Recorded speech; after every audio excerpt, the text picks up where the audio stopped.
I'll give you 5 reasons why the shroud shows the true image of Jesus. 1. The shroud is the most studied archaeological artifact in the world. It is the most cross-disciplinary studied artifact. If it was a hoax, it would have been refuted ever since. It is not a Catholic relic, but it was held by private families for years who preserved and handed it down generations. It only came under the Catholic control in 1985. 2.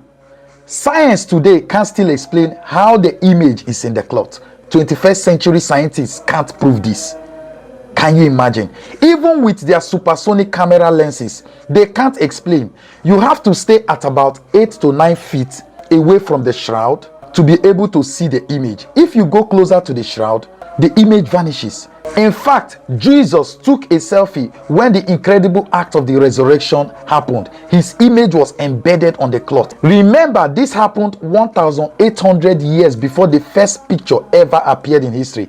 Therefore, scientists have speculated that if it were a kind of bolt of light that created the image, it would have taken an amount of energy of at about 6.4 gigawatts to produce such an image or impression. How could someone have done this considering the age and time when science had not advanced? This has baffled scientists, archaeologists, theologians, experts in cinematography and photography and what have you. That is the big question. How did it happen? 3. Recent radiocarbon dating on the shroud revealed that that shroud has existed over 2,000 years ago. 4. The image in the shroud has a 3-dimensional topographic quality. How is it possible before the invention of 3D cameras, iPhone, Androids, etc. to have generated a 3D image on the shroud? The VP8 image analyzer revealed that the image in the shroud has a 3-dimensional topographic quality.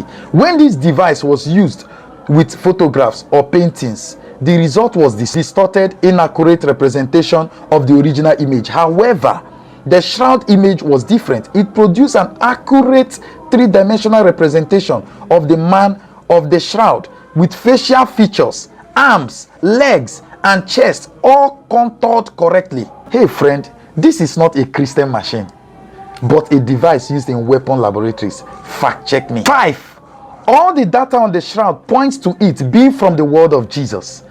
Everything we see in the crucified man in the Shroud of Turin is what we would expect if we saw an image of a crucified man from the 1st century in Judaica. For instance, the shroud shows that the crucified man was pierced on his side. Historical fact shows that crucified persons don't die immediately, but last a couple of days. But the extra brutality for which Jesus suffered forces him to die on the cross much earlier than expected.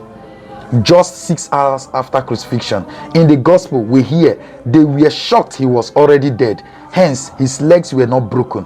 They break legs to hasten death. Instead, his side was pierced and water and blood gushed forth. Secondly, the shroud also shows there was a massive loss of blood. The wounds on the head pierced so deep that there was loss of blood. In fact, as St. Paul says in Ephesians 1:7, in him we have redemption through his blood, the forgiveness of sins in accordance with the riches of his grace. The shroud have many things to show. Child of God, hope you understand. God bless you.